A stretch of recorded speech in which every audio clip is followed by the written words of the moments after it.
I got rid of my boyfriend's friends. It went too far. It started subtly. Mark's friends, I never really liked them. David was always cracking these stupid jokes that weren't funny, and Emily, she looked at me like I was something she scraped off her shoe. Tom was just there. A shadow. Mark had known them forever, yeah, but did that mean I had to pretend I enjoyed their company? Mark and I had been together for 2 years, and I loved him. Really loved him. He was kind, generous, and saw the best in everyone. Maybe that was the problem. He saw the best in everyone, including these leeches who seemed to think they had a permanent claim on his time. I started small. "You know, honey," I'd say, "David was being a bit insensitive about your mom's health the other night." Or, "Emily seems awfully interested in your promotion. Does she ever talk about her own career?" Just little things, planting seeds of doubt. I wasn't lying, not exactly. I was just highlighting certain aspects, focusing the light where it needed to be focused. Mark never said anything outright, but I could see it working. He started declining invitations to their regular poker nights. He'd stay home with me instead, and we'd watch movies or cook together. It felt right, like things were finally balanced. One night, after a particularly grueling shift at the hospital, I'm a nurse. I came home to find Mark getting ready to go out. "Poker night," he said, grabbing his keys. "David's been bugging me all week."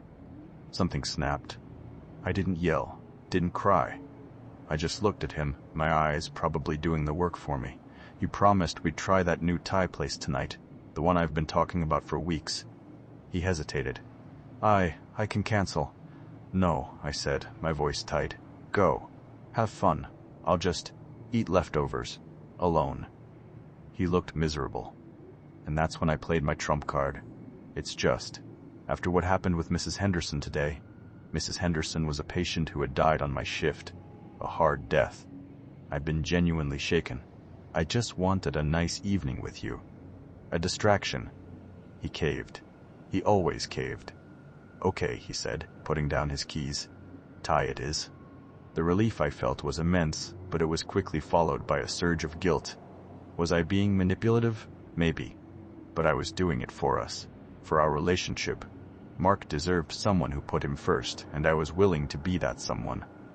The following week, I decided to be a bit more proactive. I knew David was up for a promotion at his company, so I started casually mentioning to some of Mark's other acquaintances that David had a bit of a reputation. Nothing concrete, just whispers. "Heard he's been coming in late a lot lately," I'd say. Or, someone mentioned he's been taking long lunches. Harmless stuff, but enough to plant a seed. A few weeks later, Mark told me David didn't get the promotion. He seemed genuinely upset for his friend. He was really counting on it, he said. "That's too bad," I said, trying to sound sympathetic. "Maybe he just needs to focus on his work a little more." Emily was a harder nut to crack. She was smart, perceptive, and clearly didn't trust me. She saw through my subtle manipulations, and I knew it. One evening at a bar, she pulled me aside. "Sarah," she said, her voice low and serious. "I don't know what you're doing, but you need to stop. You're isolating Mark from his friends, and it's not healthy." I feigned innocence. "I have no idea what you're talking about, Emily." "Yes, you do," she said, her eyes narrowed. "You're making him choose between us and you. And he's choosing you. But it's not a real choice. You're rigging the game." I felt a surge of anger. How dare she accuse me like that?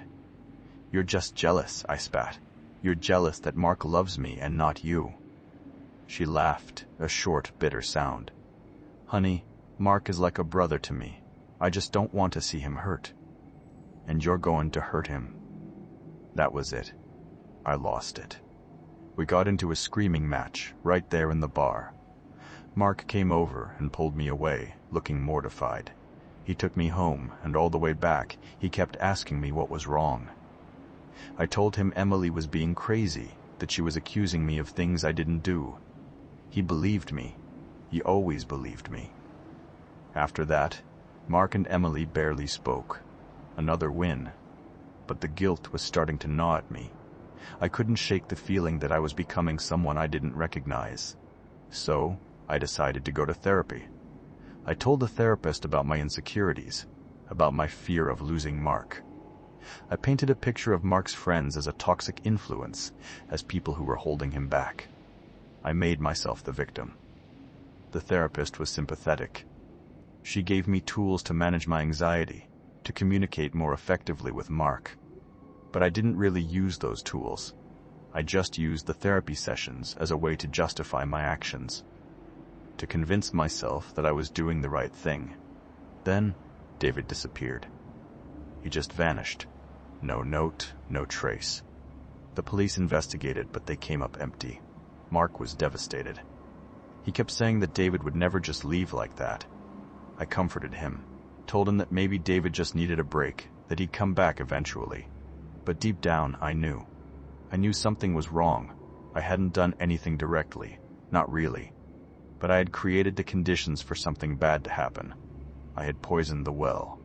Emily was convinced I had something to do with it. She started calling Mark, leaving him frantic messages. She even came to our apartment, banging on the door, screaming my name. I refused to open it. One day, I saw Emily waiting for Mark outside his office. I knew I had to do something. I couldn't let her poison Mark's mind with her conspiracy theories. I approached her, my heart pounding in my chest. "Emily," I said, trying to keep my voice calm. "You need to leave Mark alone." "You're upsetting him. You know what happened to David, don't you?" she said, her eyes burning with anger. "You did something." I denied it, of course. I told her she was being paranoid, that she needed to get help, but she wasn't buying it. She lunged at me, grabbing my arm. "I'm going to find out the truth, Sarah," she hissed. "I'm going to expose you." I pushed her away, hard. She stumbled back, nearly falling. Then I ran. I ran as fast as I could, away from her, away from the truth. A week later, Emily disappeared too. That's when Mark started to suspect. He started asking questions, probing, looking at me with a new kind of scrutiny. He noticed the inconsistencies in my stories, the gaps in my timeline. He started digging into my past, uncovering things I thought I had buried. He found out about the rumors I had spread about David. He found out about the argument I had with Emily. He even found out about the fabricated complaint that had cost David his job. He confronted me, his voice trembling with rage and disbelief. "Did you do this, Sarah?" he asked. "Did you do something to them?" I denied it, of course. I told him he was being crazy, that he was letting his grief cloud his judgment. But he didn't believe me anymore. The trust was gone. Shattered. "I don't know who you are anymore," he said, his eyes filled with pain. "I don't know what you're capable of." He tried to leave, but I wouldn't let him. I grabbed his arm, pleading with him to stay. I told him I loved him, that I would do anything for him. But he pulled away, his face filled with disgust. "I need to get away from you," he said. "I need to protect myself." He ran out of the apartment, leaving me alone in the darkness. I tried to follow him, but he was too fast. I stumbled out into the street, screaming his name, but he was gone. I haven't seen him since. The police are investigating, of course. They've asked me questions, looked at me with suspicion, but they don't have any proof. They can't prove anything. Sometimes, I lie awake at night, wondering what happened to David and Emily. Did they run away? Were they hurt?